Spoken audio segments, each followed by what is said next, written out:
What is going on, everybody, and welcome to the Saturday edition of the Stochastic NHL Strategy Show. I'm your host, who you haven't seen in a little bit, Josh Harris. I had a weird week, man. We had a blizzard on Tuesday, no school, couldn't get my help, so Cliffy rode solo.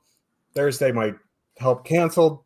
Cliffy rode solo. Next week, back to normal. My parents are able to come up. They usually come up and hang out with my little guy for the hour or hour and a half, whatever it is.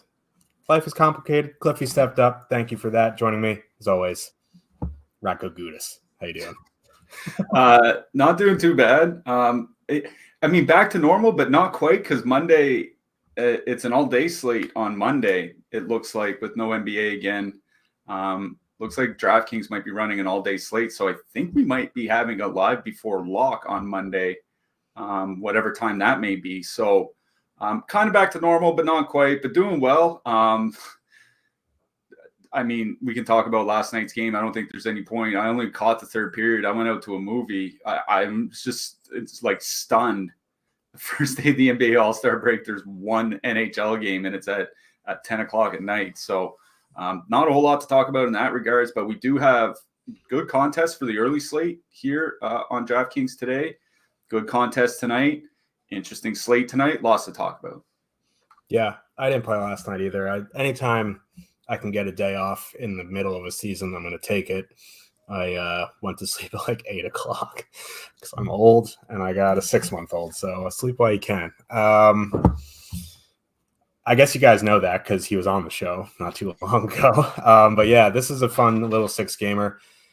NHL is absolutely idiotic. Like, I don't know who's dumber, the NHL or the people who size the contest on DraftKings. Maybe they're the same person. I don't know. Like, they're just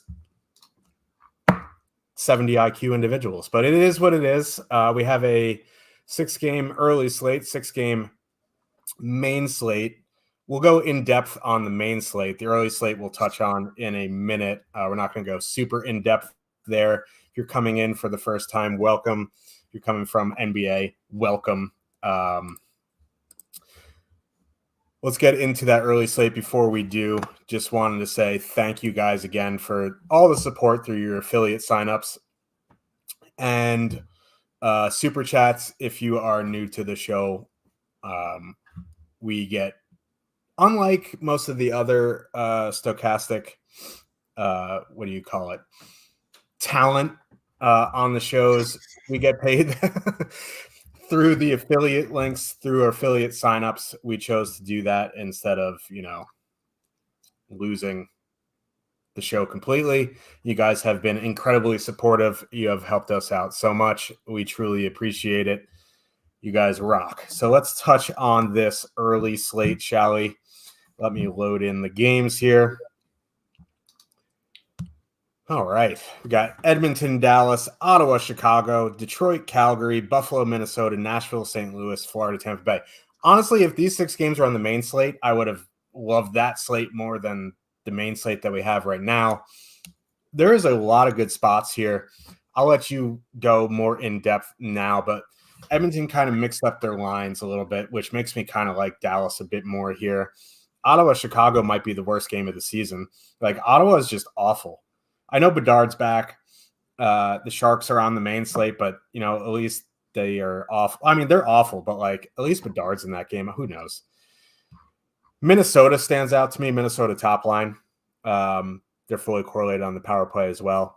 Like, all these games legitimately have lines that you can play in them. You can't say the same for the main slate, I don't think. So who do you like in the most? Yeah, first I'll push back on Ottawa-Chicago being the worst game of the season. I think you're forgetting that Seattle-Chicago game right before the All-Star break. I don't think they reached 50 total shots in that game, and it was 2-0. So hopefully Ottawa can put up a little bit of a better show. What stuck out to me immediately, it looks like they might end up being the chalk. I think it's just fine, though, is Minnesota won. Kaprizov, Eriksson, and Boldy. Boldy's really come alive since they hired their new coach, and that's been 3 months now almost. He had a rough start to the season. He's been playing much, much better, at least scoring at a higher clip. the two big reasons why I like Minnesota, the top line here. One, we talked about it on, I think it was Thursday's show. Buffalo had been taking more penalties, and they are above average in minor penalties taken per game since the Christmas break. So that is a plus for Minnesota and their top line. Minnesota's been doing well at drawing power plays in the meantime. Nothing too extreme, but they're at 3.9 minor penalties drawn per game. League average about 3.5. That's like sixth. They're like sixth in the league in that span. So they should get their fair share of power plays here. And Minnesota sends out that line against the opposing top lines, and that's going to be the top line for Buffalo here today. I don't know if anybody's looked at Buffalo. Like, I know Alex Tuck is back up there, but Tage Thompson and Jeff Skinner had been struggling defensively. I think it's a pretty good matchup, especially on the power play for Minnesota. So I do like Minnesota one, as one of the expensive lines on that early slate. If you're looking to get I'd say a little bit different, I don't think it's like tremendously different. Like, Tampa Bay one is really, really expensive, but they're not coming in with all that much ownership. I'll just bring up the top stacks for the early slate real quick. 6% ownership, 23,900. That is expensive. But they had moved Anthony Cirelli to the top power play unit. I noticed he got taken off for like half a power play in the last game for Nick Paul. I'm worried that they might make a change there, but that's one way to get cheaper, is put one of those guys into that stack. Also, Florida's the most penalized team in the league over the last 8 weeks. Again, going back to Christmas, and the Tampa Bay power play has generally been very, very good. So this is one of the situations where I wouldn't mind paying up for one of those super expensive lines. I think I'd prefer to play Minnesota despite that ownership difference, but Tampa Bay perfectly fine as well. One of the cheap lines that stuck out to me, one of your favorites actually, and they're going into Chicago, is Ottawa 3. Grieg and Pinto. I'm still a believer that Ridley Grieg should probably be on the top line. Call it the top line with Josh Norris and Brady Tkachuk, take Norris off. But all that said, Grieg and Pinto have played extremely well together in a limited sample. 73 shot attempts per 60 minutes in 63 minutes together, 3.4 expected goals. And the bottom six from the Blackhawks, it is bad. They are bad. The Bedard line can't be good offensively. The Dickinson line is a good shutdown line. They're not going to see much of that. They're going to see the bottom six from the Blackhawks, and the bottom six from the Blackhawks is atrocious. And that Ottawa 3 line, not coming in with much ownership, 1.6% projected ownership on DraftKings, 2% top 2 stack percentage. For one, they're not quite filler line status at 14,300, but I think they're cheap enough where you can get away with it. I really like that Ottawa 3 line, especially where Chicago's generally had a decent penalty kill this season.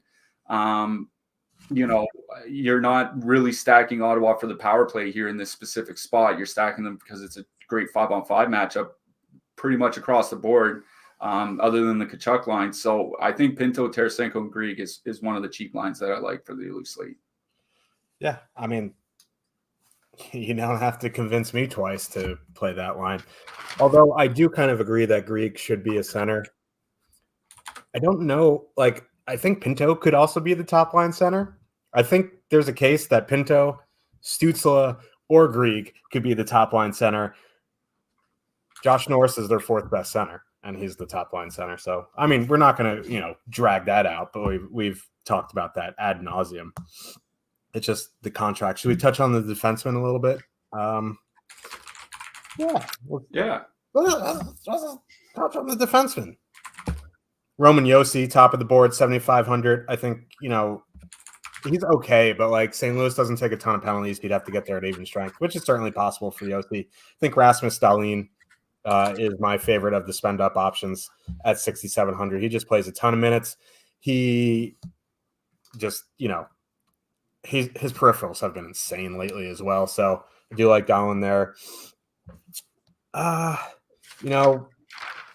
I don't really love. I mean, you could play Chabot, but like you said, Chicago's penalty kill has generally been decent. So I think if I'm spending up, it's Darlene, and then I'm looking in the mid range of cheap. What do you think?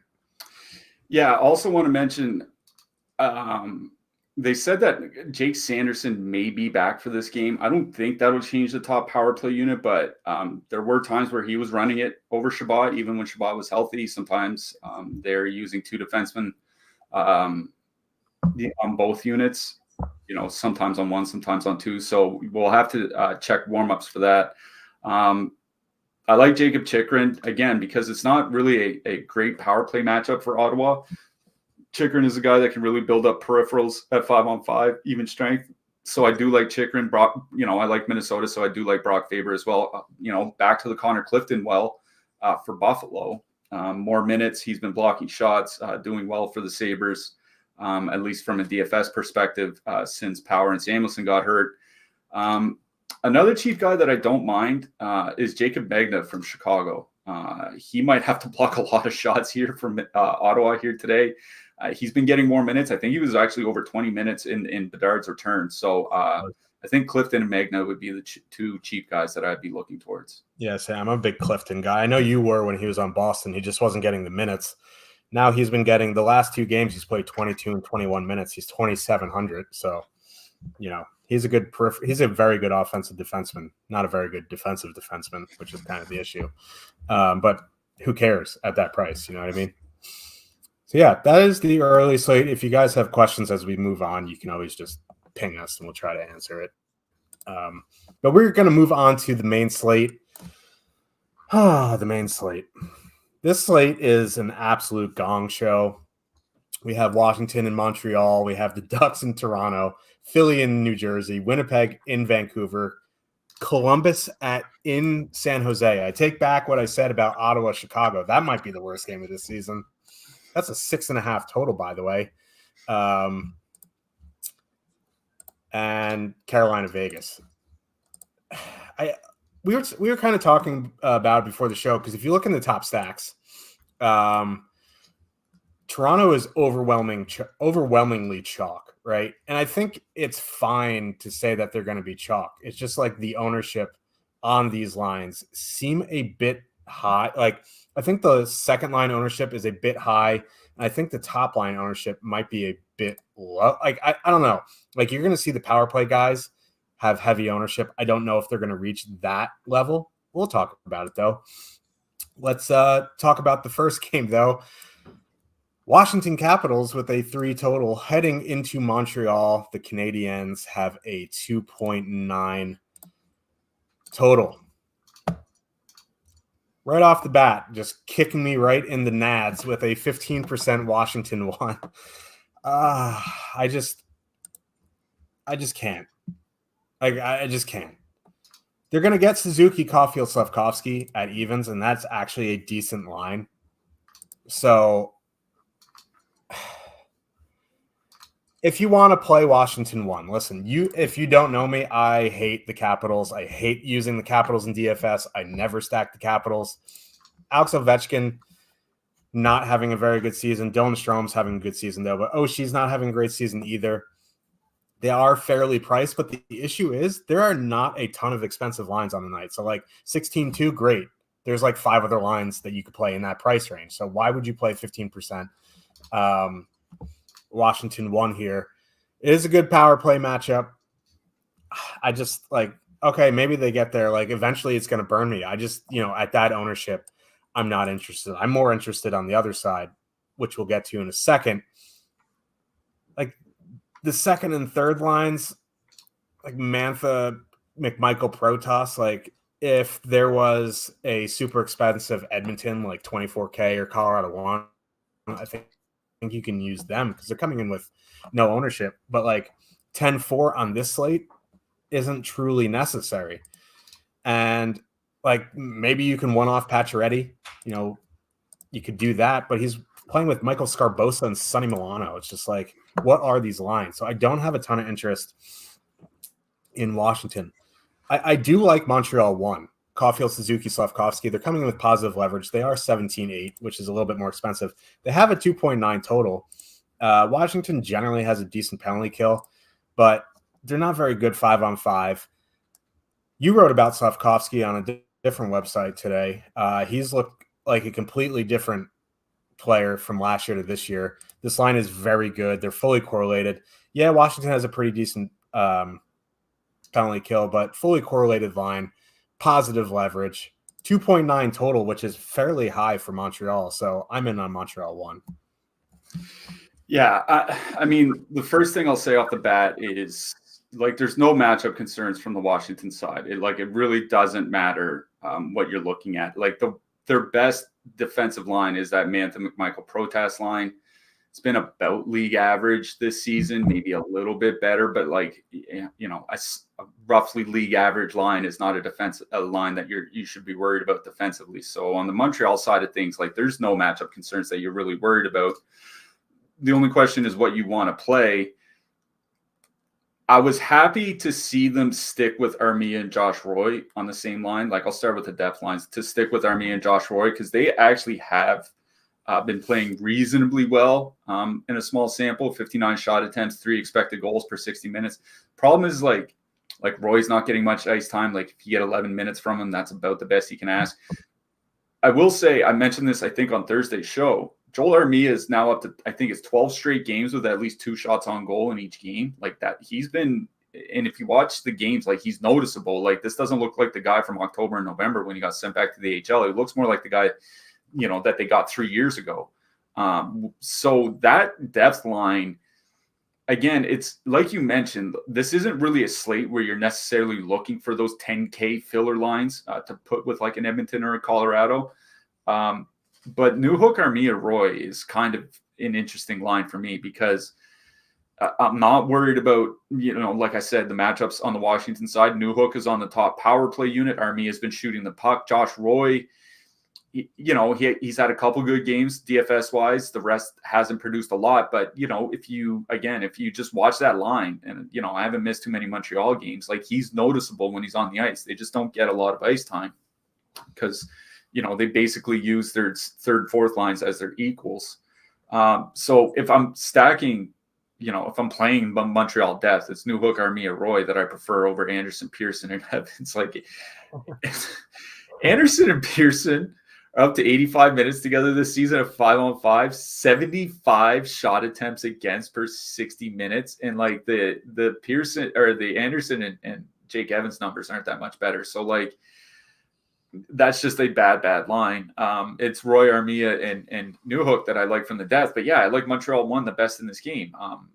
What I wrote about Slavkovsky was like he's just one of the big concerns with him when he was a prospect was his ability to create the second and third play. It's not always necessarily making, you know, that super easy, simple pass. Sometimes it's hanging on to the puck and maybe taking a hit and making, you know, an extra play. It's kind of like a quarterback in his progressions. It's like getting to that second, third, fourth options. And you can see that he's doing that on the ice. And it's creating different avenues of offense for the entire top line. I like that they're not coming in with that much ownership. It's because the price has gone up. Right, the price on this line's gone up over $2,000 over their last 5 games. And it's because they have been on such a good tear. I wrote up Cole Caulfield in the picks article. For anybody that is new here, I write them Tuesday, Thursday, Saturday, free to read over at stochastic.com. What I mentioned in the picks article is in calendar 2024, Cole Caulfield is over 4 shots per game. Like that is a really high floor to work with. So you're not, you know, if you're stacking them, you're not as concerned with Slavkovsky being, you know, closer to 2 over his last 10 games or whatever. They'll probably go out against the Ovechkin line. The Ovechkin line at 3.2 expected goals against per 60. It's not a big sample, but every Ovechkin line has terrible defensive numbers this season. Like he's just been horrific defensively. He does drag every line down that he's on. So yeah, I really do like Montreal 1 in this matchup. I also think Roy, Armia, Newhook, you know, Newhook plus one of the wingers, I think makes sense as like a 2-man if you're power play stacking elsewhere or something like that. The Washington side, like I think Washington 1 is playable because they are generating, right? 63 shot attempts for this specific line combination. Ovechkin does have his best numbers this season playing with Strome as his center. You know, for all the matchup concerns, the lack of matchup concerns, like I'm not super concerned about the matchups from the Montreal side, right? Like, yes, the top line is probably their best defensive line, but the best defensive line in Montreal is like saying I'm the best looking guy in a town of 20 people. Like, you know what I mean? It's like, what are you bragging about? Okay. It's like, what are you bragging about here? So I think Washington 1 is playable, but Montreal 1 is what, only $1,400 more expensive, and they're going to come in at maybe half the ownership, maybe a little bit more than half. I think I'd rather just go to Montreal 1. Pacioretty, Scarbosa, Milano. Like, I am not recommending Michael Scarbosa. I still cannot believe that Max Pacioretty has to play with him. Pacioretty has to be having some really big regrets about that offseason signing. But Sonny Milano's not a bad player. He's just not a guy that gets a lot of minutes because he's bad defensively, but he's a good offensive playmaker. And I think he's a guy Pacioretty can find success with. So I think like a two-man of like Pacioretty, Milano is honestly what I like best on that Washington side. Like I said, Washington 1 I think is perfectly fine to play, but I prefer Montreal 1 and just, go pay up $1,400 or $1,600 or whatever the difference is and go with the lower ownership. On the Washington side, I think it is like a two-man from Pacioretty, Milano that I like best. Yeah. I hate this game, but it's a 6-game slate, so you definitely got to consider both sides.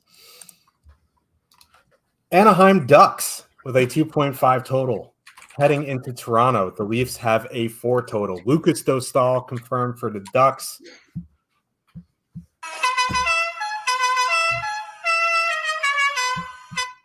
Min priced Marty Jones confirmed for the Leafs. Min price. I'm not playing him at min price. But we'll get to the goalies at the end here. John Tavares is out tonight. Max Domi moving up to the second line. Top line, Matthews, Marner, Knees, 20,200, 26.1% ownership projected. Second line, William Nylander, Tyler Bertuzzi, Max Domi, 14,900, 34.5% projected ownership. That's the line I have. We were talking about it. We were kind of like, there's no way that line's going to hit 34.5%. This is a really good power play matchup. Max Domi isn't on the top power play. I think it's Bertuzzi, right? Who's going to take Tavares' spot? I didn't see. I assume it's going to be Bertuzzi because he fills the same role on the second power play unit, and he's also left-handed, so it seems like a pretty seamless transition.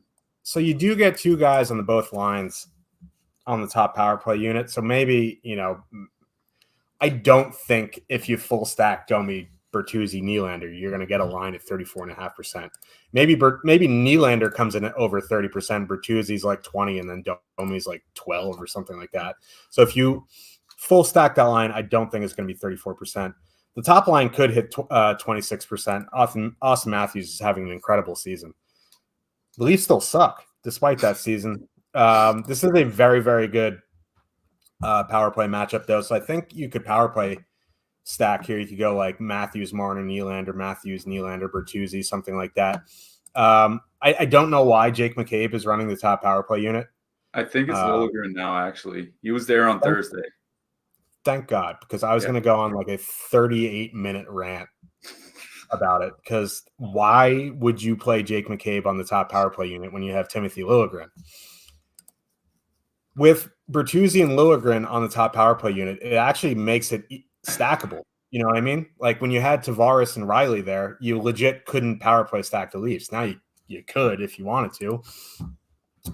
I think I'm leaning more towards a Toronto power play stack if I'm just going to play anything. You're fine to full stack the first or second line.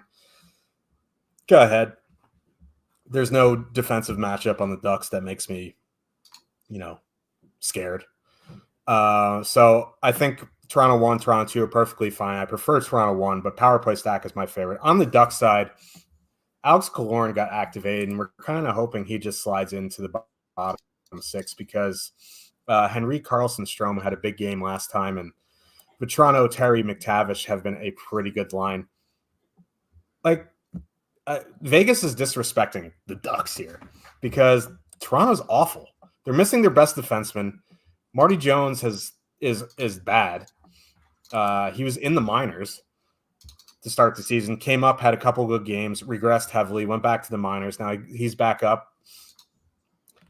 Like, I think power play stacking the Ducks makes some sense too. If the Ducks penalty kill is bad, the Leafs is atrocious. Like, their penalty kill has been really, really bad. I think if Vetrano, Terry, McTavish is together at warmups, then that's something you need to pay attention to, because Killorn was on the top line before he got hurt. I don't know what they're going to do with their lines. So that you're going to have to check on. But as an even strength stack, I like Vetrano, Terry, McTavish. As a power play stack, I think you can do something like Terry, McTavish, Carlson, add in Pavel Mintyukov on the blue line.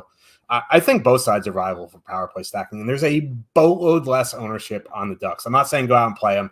They have a 2.5 total, but there is reasons to play them here tonight. I think they're getting disrespected a little bit by Vegas. Yeah, I'll just start on the Toronto side. If you power play stack them and put like a mid $7,000-ish goalie in with them, you still have like 10K thereabouts for 2 forward spots and a defenseman. So like, you can do it fairly easily if you want to power play stack Toronto. In fact, that's probably how I would play Toronto here tonight. Anaheim's not really that bad of a defensive team. Like, I get why Toronto would have the highest total, and it's because of Anaheim's penalty kill, and I'll touch on that in a second. But over Anaheim's last 20 games, defensively speaking, they're like Colorado, Nashville, Los Angeles by both expected goals against and actual goals against at 5-on-5. Their 5-on-5 play is actually pretty good. The Radko Gudas defense pairing is legitimately one of the best defensive defense pairings in the league. Like, not just, relative to the team or, over a short time span. In the league this season, the Radko Gudas defensive pairing has been unbelievably good.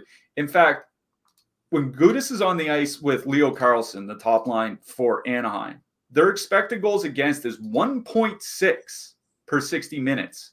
Actual goals against, 1.6 per 60 minutes. That's like Carolina, Jordan Stahl in his prime type of stuff. The only matchup at 5-on-5 that's actually a good one is going up against Mason McTavish, because he's having a pretty bad defensive season. Him and Frank Vetrano just have not been good defensively together. But Alex Killorn is coming back to the lineup tonight. And the last time Alex Killorn was in the lineup, Mason McTavish was down on the third line. So we're going to have to see exactly what the Ducks do with their lines. I think they leave the top 6 as it is, because they're coming off a 5-1 win in Ottawa. So I don't suspect that they'll completely jumble all their lines after a 5-1 win. That would ostensibly put the Toronto second line in a good matchup, but it's like, I'm not going to chase like a 30% line just for a good 5-on-5 matchup for one game. Like, that's just not how I play DFS. So I'm not stacking the Toronto even strength lines. If I stack Toronto, I'm just full on power play stacking Matthews, Nylander, Marner, Bertuzzi, Liljegren, all 5 of them. I know you can't do that on FanDuel. Just go play on a better DFS site. I'm sorry. The Anaheim Ducks over the going back to Christmas, those 20 games, 4.6 minor penalties taken per game. It's the 3rd most in the league in that span. And it's the most of any team on this slate. And the Toronto power play, even without Morgan Riley, it hasn't been as good without Morgan Riley, but it has still been very good. I made a note of that in the picks article. 10.5 goals per 60 minutes without Morgan Riley running the power play. Remember, there was times earlier in the season where he wasn't on the top power play, and they were still scoring. So it's a very, very good power play matchup for Toronto. So if I'm playing the Leafs, I am just straight up full on power play stacking them. On the Anaheim side, I do like Leo Carlson as a player, but his lines just aren't scoring. In fact, when I mentioned Jordan Stahl, like, that's actually not a bad comparison for what they're doing at both ends of the ice. Because with Leo Carlson on the ice, that top line, it's only without Gudis, it's 2.4 expected goals against, which is just fine defensively. It's about league average, maybe a little bit better, but only 2 expected goals for per 60 minutes. Like, they're just not generating. They're just not scoring.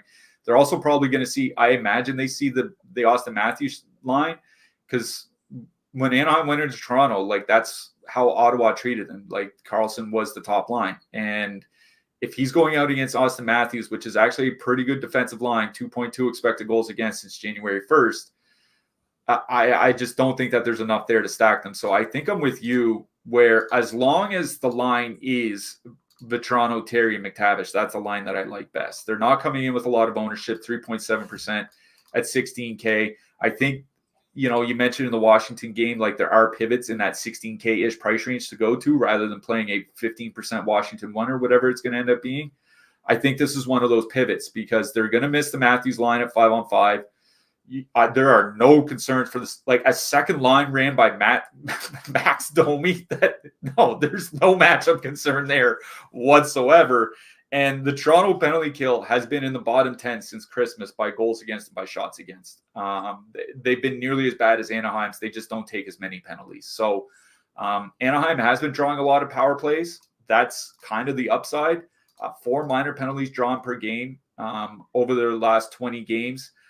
4th most in the league and 2nd most on the slate behind Philadelphia. So I do like that Vetrano, Terry, McTavish line, assuming that line stays together. On the Toronto side, it is just full-on power play stacking. That's how I would attack it. Yeah. I'm not chasing Max Domi ceiling game at 30%. Just a little bit bonkers. You can sign up using the link in the chat to get access to the best NHL data and tools in the industry. You get player and ownership projections, the top stacks tools, line combinations, and access to the premium Discord, which is invaluable. Starting on Monday, you will need a membership to be active in the Discord.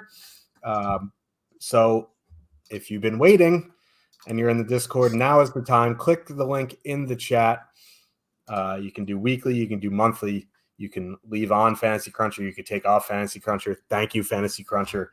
But you get access 24/7 to all the data Cliffy was just showing you that we show on the game during the slates as well. Philadelphia Flyers, 2.8 total heading into New Jersey. The Devils have a 3.2 total. This is a little sneaky game, because on paper, it's just like, bleh. Flyers, Devils. Bleh. But Konechny, Tippett, Couturier, that line has been spicy meatball, that line. And yeah, they're going to get Nico Hischier, but with Bratt and Palat there, they haven't been elite defensively. And on top of that, like, the Devils are bad defensively, their goalies suck. So, like, Philadelphia 1 is definitely in play for me. I really, really like them. Positive leverage. They're projected 13.6%. Like, this is another line I'd rather play instead of Washington 1. They are a little bit more expensive. They're around the price range of Montreal 1. But, anytime you can get a line with Travis Konechny that's fully correlated, I'm in. You want to go to Frost Farabee? They have been pretty good. It's just, I don't know. I mean, I guess, right? You can use 2 lines in the 14Ks and spend up for defensemen if that's your, provocative. No. Prerogative. There it is. It's been a while since I've taken my SATs, but yeah, I don't mind them, honestly. Like, Frost Farabee. Farabee is one of the more underrated players on this team, in the league, in the universe, in Beverly Hills, whatever you want to say. So I do like that Philadelphia second line. They avoid the Nico Hischier matchup, whatever that means. But I am in on the Konechny, Tippett, Couturier line. On the flip side, it would probably be that Haula, Hughes, Toffoli line for me. I know the Nico Hischier line has been very, very good. You could go to them as well. They're a bit cheaper. They have been good offensively, so I think you can go to them. I just want to get the best player, and that is Jack Hughes. I will say, since Jack Hughes has come back from injury, his goal scoring hasn't been great. And I don't know if that's, like Dougie Hamilton related, because I know they had excellent numbers together, or he's just trying to get, his feet under him. But I don't mind going to Hughes to Foley here. But honestly, my favorite line in this game is Philly 1. Yeah, I from a matchup perspective, like in general, you don't want to get matched up against Sean Couturier, but I don't think that there's a specific matchup that I would point to on the Philly side and be like, yes, attack that one. Like this isn't like Anaheim where the first and third lines are actually pretty good defensively, but the second line is just an abomination. Or Toronto for that matter, where the Austin Matthews line is really good defensively and the second line is probably going to be pretty bad. That's not really the case for the Flyers. Like I think that might have more to do with their defensemen than their forwards necessarily, but they are just really good defensively across the board. I wrote up the New Jersey top line in the picks article for this reason. Despite it not really being that good of a matchup, the New Jersey top line has been, to put it in Josh terms, absolute nitrous since they've been assembled. 220 minutes together, 4.2 expected goals per 60 minutes, 4.6 actual goals per 60 minutes. Like you might see that in like an 80 or 90 minute sample. A line gets hot for like a week. You might see that, I think Pittsburgh's top line had that with Brian Rust. The Edmonton top line had that with McDavid, Hyman, and Nugent Hopkins. You don't really see that anywhere else, especially in a sample over 200 minutes. These guys are absolutely cooking the opposition. And there's not all that much ownership coming in on that New Jersey top line. They have a lower top two stack percentage, but they're coming in much lower owned than the Jack Hughes line. 7.4% ownership, 8% top two stack percentage. This is one of those pivot lines in that 16K price range, as you mentioned.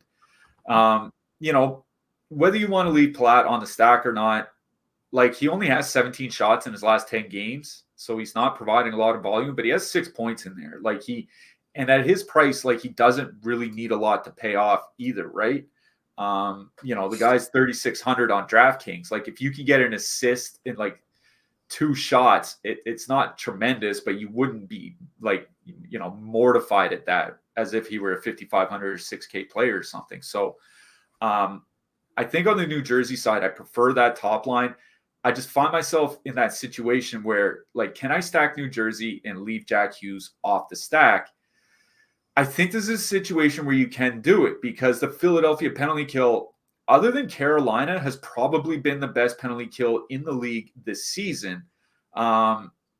If you look at just their games going, like, it's been that case all season, but if you look in their games just going back to Christmas, third fewest shots against per 60 minutes at 5-on-5 on the PK, goals against at 7th. And I feel like goals against at 7th, it doesn't sound like they're tremendous, but like the league average is, I think, closer to like 8 and their goals against is at like 5. So yes, they've been a lot better than the league average. So if the power play matchup isn't there, like, do I really feel like I need to add Jack Hughes? Then probably not, because if New Jersey 1 is optimal, what are the chances that Jack Hughes is also an optimal player through his 5-on-5 play alone? Like, that's kind of the way that I'm looking at it. So I really do like New Jersey 1. It is a tough matchup, but I think they are one of the lines that you can pivot away from if you don't want to go play a chalky Washington. New Jersey 3 is kind of interesting to me. Like, this isn't a line that I would normally talk about. It's not really a great matchup going up against that Philly third line against Ryan Poehling and Noah Cates, because Ryan Poehling and Noah Cates, 2 pretty good defensive players, Noah Cates especially.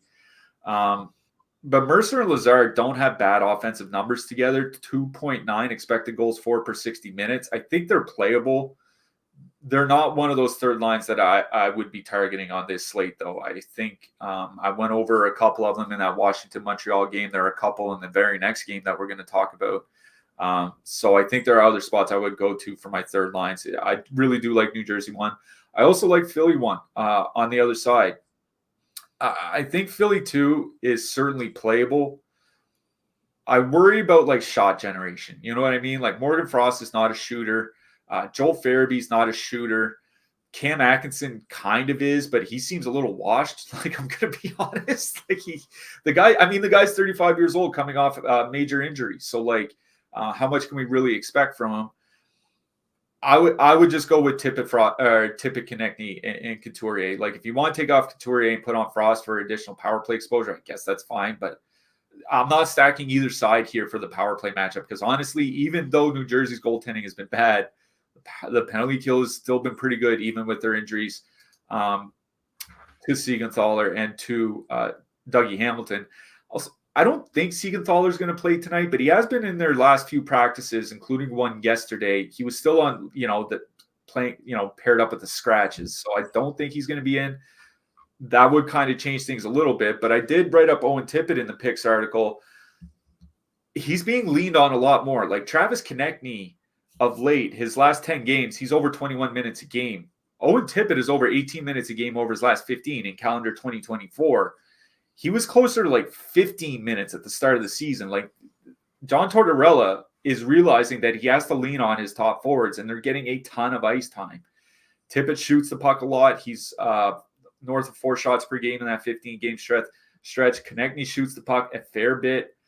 Sean Couturier doesn't really, and the fact that he lost his power play role kind of hurts. But again, you're not stacking for the power play.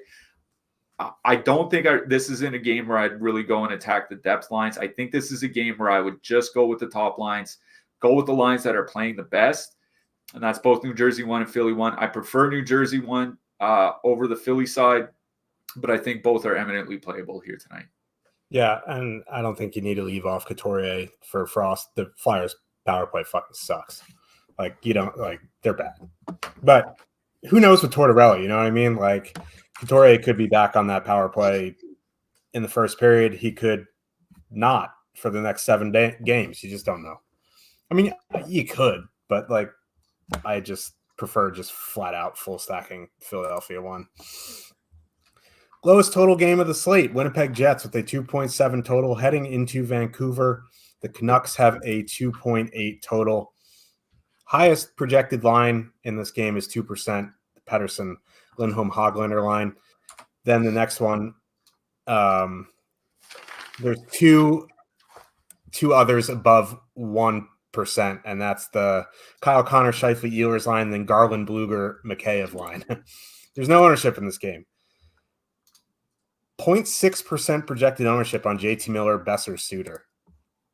Like, I know that Winnipeg is a very good defensive team, but at the same time, Winnipeg's penalty kill, not great. You get JT Miller and Brock Besser on the power play. Their numbers with Pia Suter have been better than anyone else on the team or off the team this season. I like that Miller-Besser line. I think you could go to Pettersson, Lindholm, Hoglander. I'm a big Hoglander slappy, but I don't know. Like, if you're going to power play stack Vancouver, I think you need to include Pettersson. If you're going to 5-on-5 stack, I don't think you need to have Pettersson line. You can. I think they're fine. I prefer the Miller-Besser Suter line. On the flip side, I'm kind of in a conundrum here. I don't really know what to do with Winnipeg. The flow chart says slam them, right? Like, this is like an absolute fucking let's fucking go. I need to relax here. I had way too much caffeine. But Connor Scheifele Ehlers, I know it's not fully correlated, but they're one of 2 lines over 20K on the night. The other one is Toronto 1. I don't think people are going to be paying up for these lines here tonight. They want to build in the mid-range, and that's fine. That reflects in the ownership. 1.4% ownership.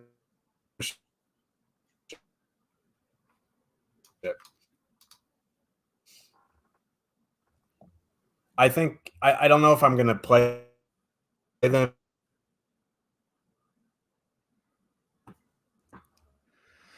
If like Winnipeg 1 was like 6-7%, it'd be an easy fade. But you combine them being a very, very good line and then being 1.4% and the second most expensive line in the night, I think there is merit to play them.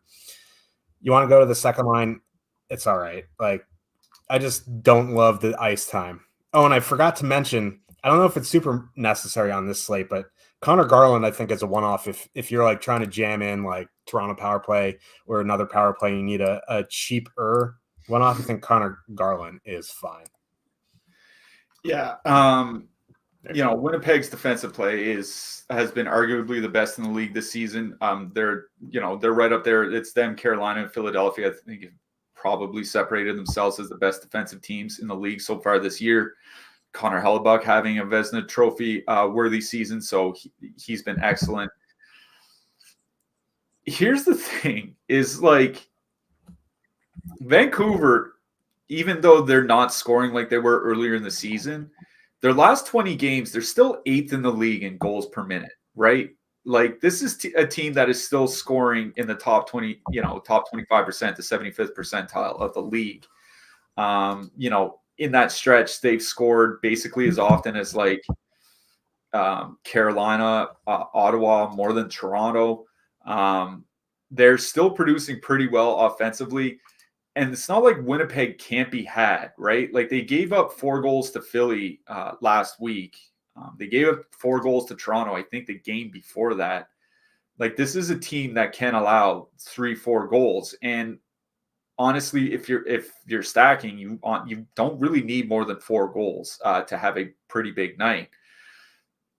The Winnipeg top line, specifically Scheifele and Velarde, like not tremendous defensively, like 2.8 expected goals against per 60 minutes at 5-on-5 with Scheifele and Velarde on the ice in over 230 minutes together. Like that's not very good defensively. Connor Hellebuck has been tremendous. The JT Miller line is probably the line that's going to see them quite a bit. And if you look at how they use JT Miller and Brock Besser when they're at home, when they use them in the shutdown matchups, they get something like 55 to 60% of their ice time with Quinn Hughes behind them. So, like, it's not like they're jumping onto the ice with, Tyler Myers and Nikita Zadorov or, Carson Soucy and Ian Cole when Soucy was healthy or something like that. Like, they play with Quinn Hughes a lot when they're at home. And that makes a big difference for the line's numbers. I agree with you. I like the Miller, Besser, Suter line here. There's absolutely no ownership coming in on them, 0.6%. Like that top 2 stack percentage is not high, justifiably so, considering who they're playing.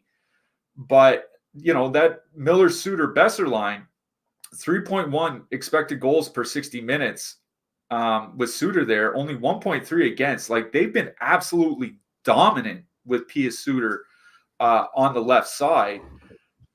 So you get the best iteration of this line so far this season. You get them playing well over half their minutes with Quinn Hughes. Whether it's 5-on-5 or on the power play, Quinn Hughes is going to be on the ice with JT Miller and Brock Besser. And you get them going up against Winnipeg's worst defensive line. And it's a line that hasn't been playing well. Like Velarde was moved off because they were struggling when they got Connor and Scheifele back in the lineup. He's back there now. That line has not been playing well defensively. I do like just flat out, I like the Miller, Besser, Suter line here. I don't think you really need the power play stack. Winnipeg doesn't take a lot of penalties. The penalty kill is not great, but it's been getting better as the season's gone on. The Vancouver power play, they can, dice up anybody, but you still get 2 out of the 3 guys on the top power play unit anyway. So I like Miller, Besser, and Suter here. Vancouver 3 is kind of interesting. Like there's no sample with Ilya Mikheyev there. Dakota Joshua, I think he hurt himself in a fight, actually, if I'm not mistaken. Yeah. He broke his hand or his jaw or something. Yeah. So Dakota Joshua off, Ilya Mikheyev there. No sample with Mikheyev, but 55 minutes without Dakota Joshua. So just literally any other winger. 60 shot attempts, 3.5 expected goals per 60 minutes for that Vancouver third line. I think they're very playable, but I don't like, unless you're stacking like Toronto power play, I don't really see the need to stack a sub 10K line here. So I agree, like a one-off Garland, a one-off Mikheyev, something like that, I think makes sense. But it is the JT Miller line that I like best on the Vancouver side. Now, on the Winnipeg side, I want to avoid that JT Miller matchup. I'm going to be honest, because they have tremendous defensive numbers when they're at home with Quinn Hughes playing, and then you're running into Thatcher Demko, and the Winnipeg power play has just been an abomination. Like, I don't think, like, I know, like, we talk about how bad the Winnipeg power play has been. Dead last in the league since Christmas. Like, worse than San Jose and Chicago, dead last. It feels unfathomable. And I know a good chunk of that was spent without either Mark Scheifele or Kyle Connor in the lineup. But even when they were in the lineup, the numbers weren't that good. In fact, that's one thing that I brought up in the picks article against Thatcher Demko. Even when everybody's healthy, the Winnipeg top power play unit's at 7.8 goals per 60 minutes. To put that into reference, the Vancouver top power play unit's at 10.6, so almost 3 more goals per 60 minutes of power play time. 7.8 per 60 minutes. That's like Washington with Max Pacioretty level of production, and it's not good. So I don't like Winnipeg won. Like, this feels like flowchart game to the max. You know what I mean? For anybody that's new, the Winnipeg flowchart is, if it's a bad matchup, Winnipeg's top line goes off. If it's a good matchup, Winnipeg's top line does nothing. This is a pretty bad matchup for them. Flowchart says play them. I don't know, man. My numbers and the stochastic projections and everything say don't play them. So I'm not in so much on Winnipeg 1. Winnipeg 2, now you're right. They don't get a lot of ice time. 14 to 16 minutes. Like, I can't believe they're doing this to Nikolai Ehlers again. I thought we were past this shit, but apparently here we are again with Nick Ehlers playing 14, 15, 16 minutes. Anyways, since Monahan got there, him and Perfidi have actually shown some pretty good chemistry in a small sample. 73 shot attempts, 2.6 expected goals for per 60, only 1.8 against. They're going to get probably a fair bit of the Lindholm-Pettersson line. Like, almost every iteration of the Pettersson line has been the worst defensive line for the Canucks this season. So I think if I'm playing anything from the Winnipeg side, it's the Perfidi, Monahan, Nikolai Ehlers line. I'm just not, and they're not coming in with a lot of ownership, like 0.2%, which I completely get, but not very high top 2 stack percentage either. I think if I'm playing anything from Winnipeg, it's probably just one-offs. Like, I think a one-off, Nikolai Ehlers, I think does make sense. I think a one-off Nito Niederreiter certainly makes sense. I'm just not stacking anything. It's the JT Miller line I like best in this game. Yeah, JT Miller line for me on Vancouver for sure. I like Winnipeg 1 a little bit more than you do, just because when I go against the flow chart, bad things happen. So there's a reason it's the flow chart. But anyway. Yeah. But that JT Miller line never gets ownership. It doesn't matter who they're playing. I don't get it. But anyway, just want to say thank you guys again for all the support through the affiliate links and the super chats. You guys have been incredible. It is super awesome to see. Also, if you didn't know, I do a MMA quick picks video weekly. We have UFC 298 this week. I'm sure if you follow me on Twitter at JRH002DFS, it is pinned to my profile. If you are playing, you can check it out. We also have MMA sims, NASCAR sims now. That's going to be sweet.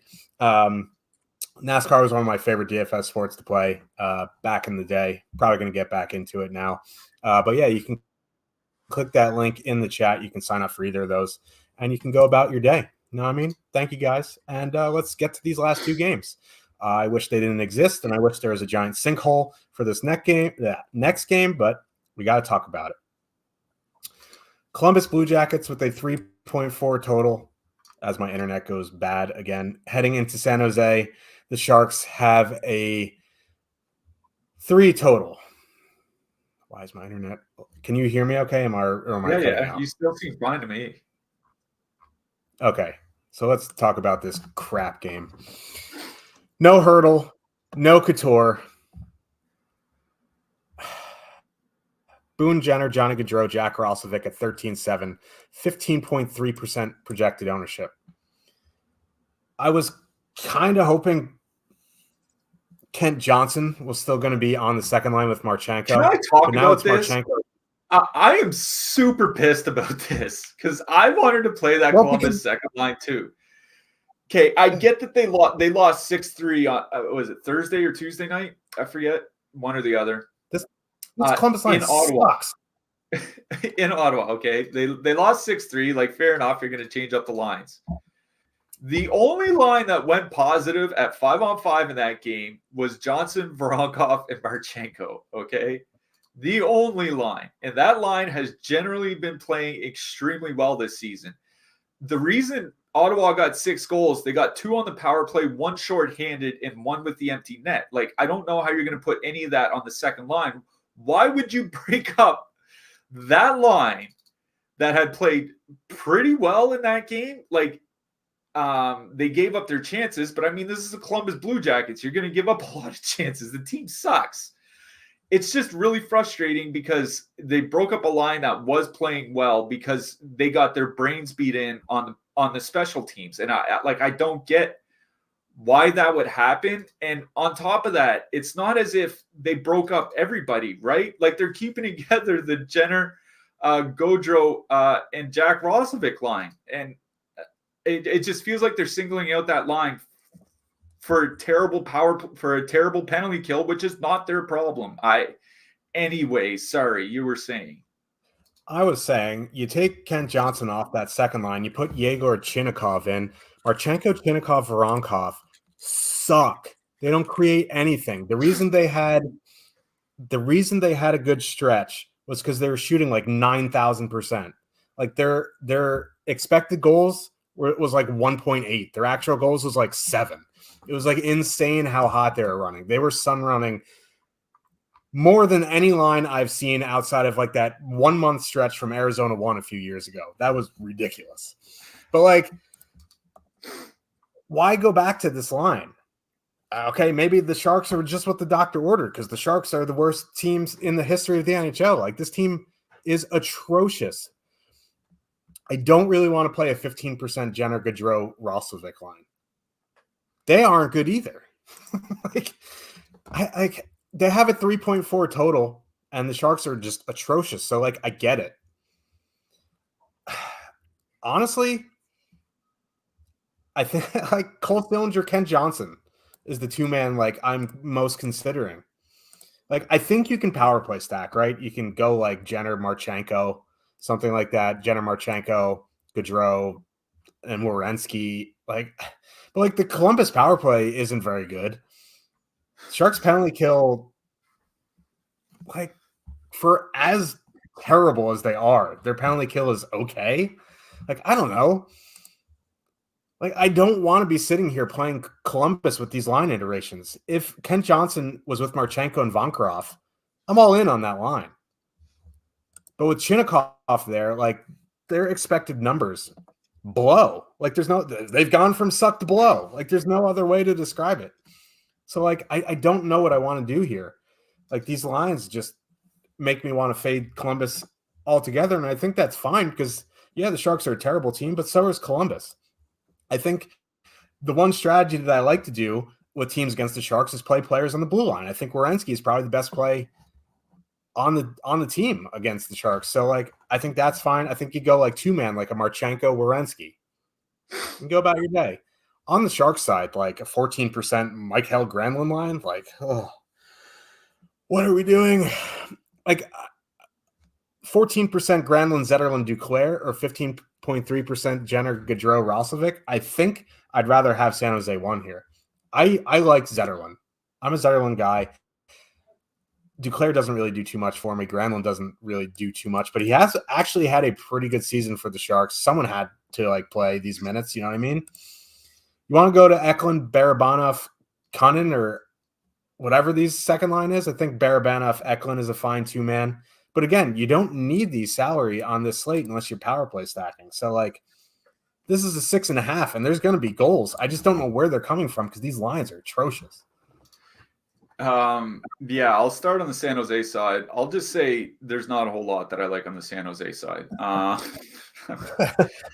Like 14, 15% for that Granlund, Zetterlund, Duclair line. Like, I think it's fine because there's no real matchup on the Columbus side that you should be worried about.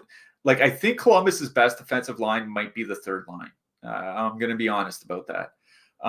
So you're not worried about any of the matchups that the Granlund, Zetterlund, Duclair line is going to get. Here's the problem that I'm running into is that a lot of Columbus's issues over like the last 6 weeks with goals against has been their penalty kill. Like we just mentioned how Ottawa scored twice on the power play in Tuesday's game, I guess it was.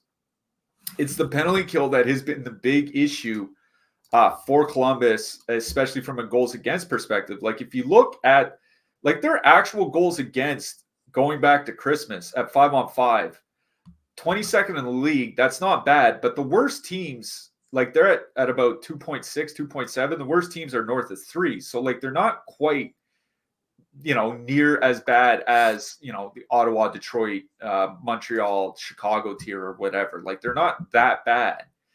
Where they really get into problems is their penalty kill, and the San Jose power play sucks. I mentioned that Winnipeg's is dead last over their last 20 games. San Jose is just ahead of them, and that's actually a hot streak for the Sharks because they have been dead last for basically the first 35 games of the season.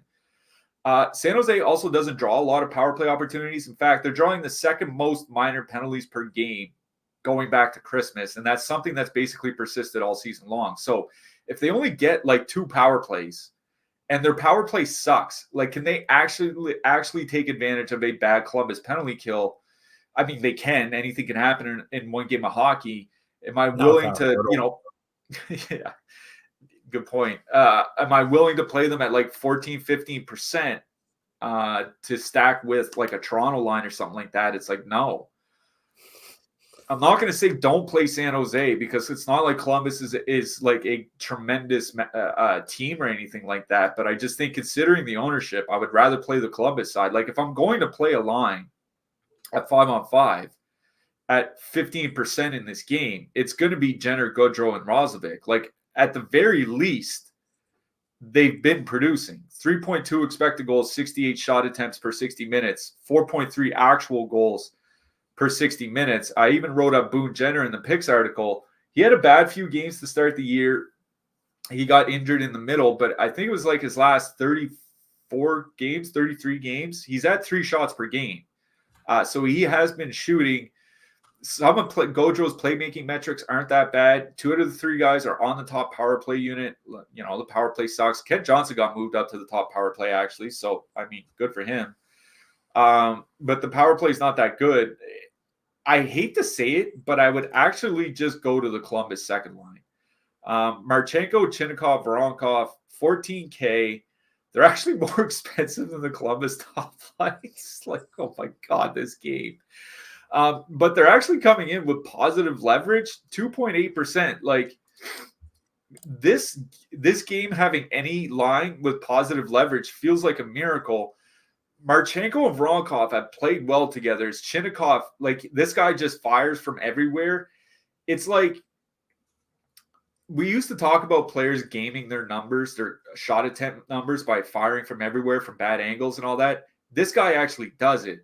But at the very least, Marchenko and Voronkov have played pretty well together all season long. And the thing is San Jose's middle 6, oh my God, they're bad defensively. Eklund and Barabanov are north of 4 expected goals against per 60 minutes with anybody but Thomas Hertl as their center. And obviously Hertl's hurt. He's not playing. The third line is over 3.5 expected goals against per 60 minutes. Now, I noticed they might be moving Kevin LeBanc into Mike Hoffman's spot. It's like, oh my God, it doesn't matter. These guys are still going to be bad defensively. I think it's a pretty good 5-on-5 matchup for Marchenko, Chinnikov, and Voronkov, and they're perfectly correlated on the power play. So I'm not expecting anything from Columbus's power play, but at least they're perfectly correlated. So Columbus 2 is actually what I like best in this game. If I'm playing the San Jose side, I'm just playing the top line, and I'm going to choke the ownership. But it's Columbus 2 that I like. It's actually Columbus 2, then Columbus 1, and then San Jose 1 for me out of this one. And by the way, I think Sillinger, Johnson, Bemstrom, I think they're perfectly fine as well. They're a little bit below average by expected goals for per 60, but the San Jose middle six is well below average by expected goals against per 60. So I think they can actually still get there. I just think I'd rather play lines coming out of the top six. It's Kent Johnson season, everybody. Okay. It's probably going to be my hat trick pick. Yeah, that's enough of that. That's enough of that. No. All right, let's move on to the last game. I want to talk. I don't want to talk about this game anymore. Yeah. Let's talk about another game that I wish would fall into a sinkhole. Carolina Hurricanes with a 3 total heading into Vegas. The Golden Knights have a 3.1 total. Carolina won 5-1 last night with Jesper Fast on the top line and Teuvo Teravainen on the fourth line. Rod the Bod just does this from time to time. He's, whatever. I think he's trying to get Fast going because Fast has had a pretty bad season. No, he actually mentioned this in an interview, and it was a good point. There's a game where neither Svechnikov nor Aho nor Teravainen had a shot on goal. In fact, 2 out of Svechnikov's last 5 games, he's gone without a shot, and I think his last 10 games, in calendar 2024, he's under 2 shots per game. Like, him and Aho just really haven't been generating anything. So, it's actually to get Aho and Svechnikov going, which feels weird when you think about just how hot they were, around Christmas. Yeah, and what the doctor ordered maybe is a Vegas penalty kill. Or just Vegas in general. They've just been bad defensively. They have a bad penalty kill. I guess Carolina 1 is fine. I'm a Foss guy. He was someone that I was hoping the Rangers would re-sign for the bottom 6 a few years ago. They obviously didn't. Aho, Svechnikov, maybe they get going here. They're both on the power play. This is a good power play spot. You want to go to Carolina 2, I think that's also fine. They're 11-9. Which isn't, again, not hugely necessary, but Netchus, Bunting, Drury have been very good. I think a Jarvis one-off is perfectly fine as well. Now on the Vegas side, right? Carolina's back-to-back on the road. It's Spencer Martin in net. Marchessault, Roy, Barbashev is probably the line I'm looking at. I just can't play Stone, Stevenson, Howden, or Carlson, Cotter, Amadio. Maybe Carlson, Amadio, 2-man. You could talk me into, but Marchessault, Roy, Barbashev would be the line there for me. So I wrote up the Vegas top line in the picks article because they have been playing well. The Barbashev, Roy, Marchessault line, 2.8 expected goals per 65 on 5. The actual goal scored is way higher because of shooting percentage. Even if that regresses, though, I think they could still stay north of 3 goals per 60 minutes, which would be pretty good. They go up against the Carolina top line, and the Carolina top line is the worst defensive line that they have. That Aho-Svechnikov duo, I was looking at their minutes without Seth Jarvis, 2.7 expected goals against per 60. The actual goals against was pretty good. But what I mentioned in that article is Kochetkov started last night, so it's Spencer Martin tonight. Kochetkov has made 26 starts for Carolina, and in those 26 starts, the Carolina Hurricanes have averaged 2.3 goals against per game. That's really, really good. The league average is 3.1. In the 27 games started by literally any other goalie, Martin, Ronta, Anderson, doesn't matter, 3.4 goals against their game. Their goals against goes up by nearly 50% because of how bad their goaltending has been. Kochetkov has been bad at times, but has been largely solid. Other than him, it's just been an atrocious carousel. So I but it's not necessarily a good power play matchup.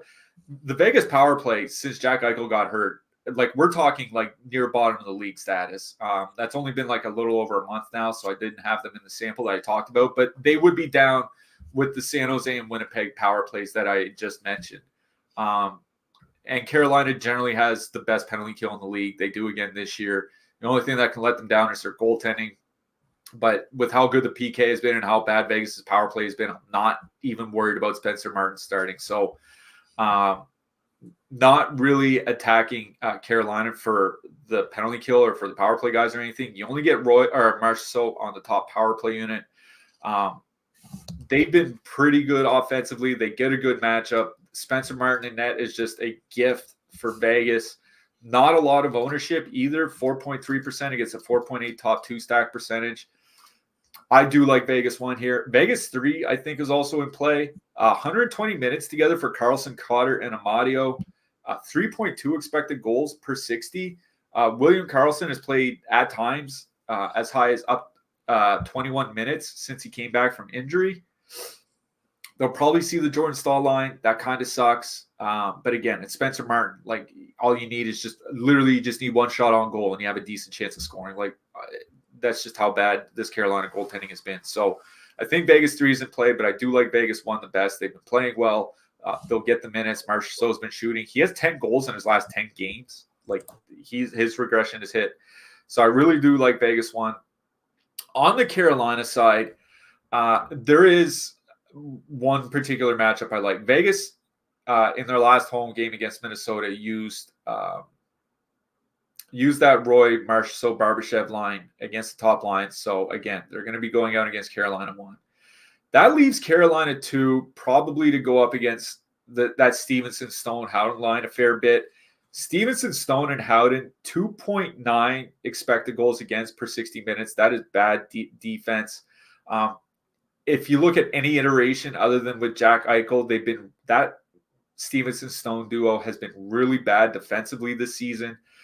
Carolina 2, meanwhile, that Bunting, Natchez, Jack Drury line has been very, very good.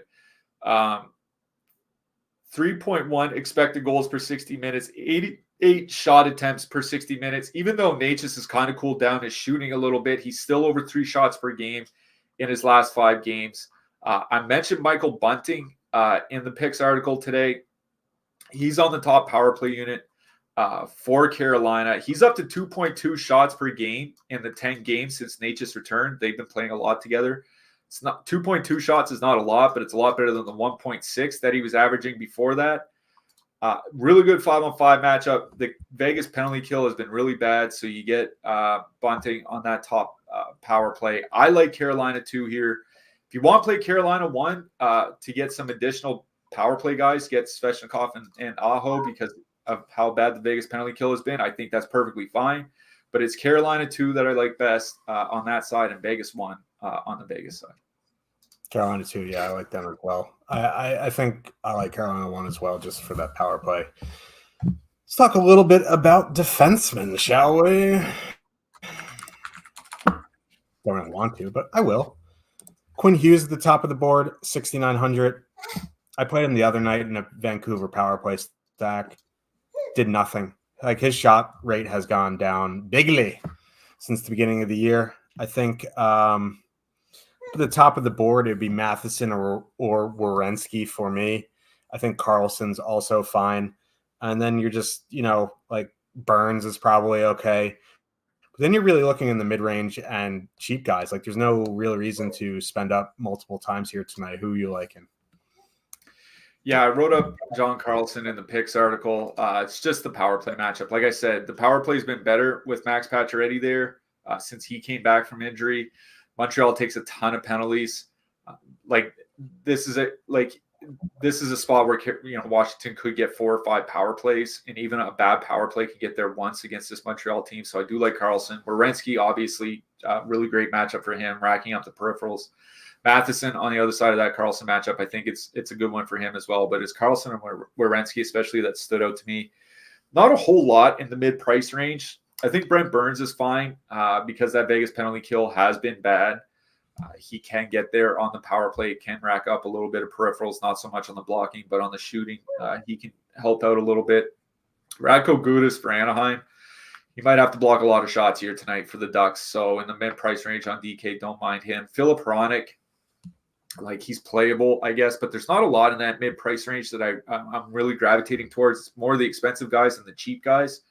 Adam Bokvist getting top power play time. That's fine enough for Columbus. I mean, it is what it is. Simon Nemec for New Jersey. He's always in play for me, especially where this isn't a particularly good power play matchup. You don't really need him for the power play time. You need him for the 5-on-5, so he's in play. Ty Emberson is having a good rookie season for San Jose. I know Kalen Addison is going to be running the power play, but I think Emberson, the power play sucks. I think Emberson is just the better player, so I wouldn't mind going to him. Liljegren, obviously, for that power play time.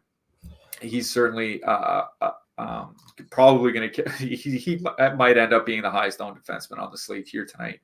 So, but I don't mind Liljegren at his price either.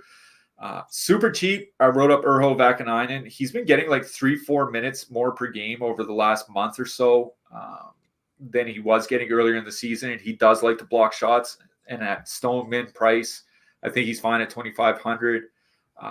Ilya Lyubushkin, he's a little bit more expensive, but for kind of the same reasons. Check out what happens with Philly, because Rasmus Ristolainen is still injured, and Cam York is a game-time decision in that Philly game. If he doesn't play, like guys like Sealer and Walker might get more ice time. So I think, in that 3,000-ish price range, I think they're perfectly playable as well. Yeah, the one guy what was that? Nothing. I was just I'll add Pavel Mintyukov if you are what we're just like recommending the whole Ducks team pretty much today, but that's just a normal show. That's a normal show for us when the Ducks are playing, so not a big deal there. Let's talk about these idiots in between the pipes, the goalies. The Devils goalie, most expensive on the slate? No. Then the Columbus goalie? Not really. I think Thatcher Demko is fine at 7,800. Darcy Kemper at 75, like is playable. I think Aiden Hill stands out. If it is Aiden Hill, should be at 7,400. I think then you're just, Hellebuck at 7K stands out as well. And then we got to talk about min price Marty Jones. Like, I don't know if this is necessary on this slate. It's not like you have to slam in Edmonton power play. You know what I mean? Like, I'd rather play Lucas Dostal at 6,900 than Marty Jones at min price. But the couple that stand out to me are Demko, Hill, and Hellebuck. Yeah, I wrote up Demko just because Winnipeg's power play is so bad. There's not really a big concern of them exploding on the power play, and Winnipeg's actually been generating a lot of shots at 5-on-5. So if Demko just faces a lot of 5-on-5 shots tonight, you could probably put up a pretty good night. So I do like Demko. Hellebuck for his price on the Winnipeg side is certainly playable, but I have volume concerns. Like Vancouver's not like a big shot volume team. That's a little bit of a problem. Like Marty Jones, like you're right. Like they're at 6,500, but with all the cheap-ish lines on the slate, like there's no real need to go to him. But I think like if you're power play stacking Toronto, you can certainly do that. Like if you're making like an expensive Vegas power play stack, like for some reason, I think you can do that. A Vancouver power play stack obviously might warrant Martin Jones. Like those types of things I think would be playable. Like he's definitely playable at 6,500 just because he's 6,500. But it's not like, I'm running out to play him. I still think that I would just rather go pay for Demko, or just pay an extra $500 for Connor Hellebuck. Like that's just kind of the way that I look at it. I'm not in so much on Kemper. Like he's just not really had that good of a season, and Montreal sometimes struggles to generate volume, but they've been good on the power play. So not in as much on him. I think Sam Urson at 6,900 from Philly, like that's another one. Like instead of playing Martin Jones, just pay an extra $400, go play Sam Urson against the Devils team that can generate a 5-on-5, but whose power play is probably not going to get there tonight. So like Urson, Demko, like Jones certainly in play. Aiden Hill at home against Carolina obviously would be in play as well. So I'll say Hill, Demko, Urson, and then Marty Jones at 6,500 definitely playable. I think Kakinen's also playable. Columbus sucks. So Kakinen has been pretty good recently, and that he always sees volume. So there are some goalie choices here tonight, and they are cheap. So yay! Who are you liking for your hat trick pick? Mentioned him in the last game. Been pretty good since he came back from injury. Had a natural hat trick last week, I think it was. Hopefully he can do it again here today, and I'm going with Marty Necas. There you go. Everyone's expecting the Kent Johnson. I'm just not going to do it. I'm going to go Owen Tippett. Oh, grip it, rip it, and tip it. That's right. Rip it, tip it, forecheck, backcheck, trocheck. We will be back on Monday, probably for live for lock at 11:30 p.m. Eastern. We'll confirm that with you guys. I'll send out a tweet or something Monday morning, but it's probably going to be 11:30 a.m. Eastern on Monday. We also will be back, obviously, Tuesday, the massive GPPs And then we'll have to see for the rest of the week. We might be here every day. I don't know. Haven't looked at the schedule. So good luck, everybody. If you're looking to go premium, click that link in the chat. Good luck, everybody, tonight. And we'll see you on Monday. Good luck, everyone.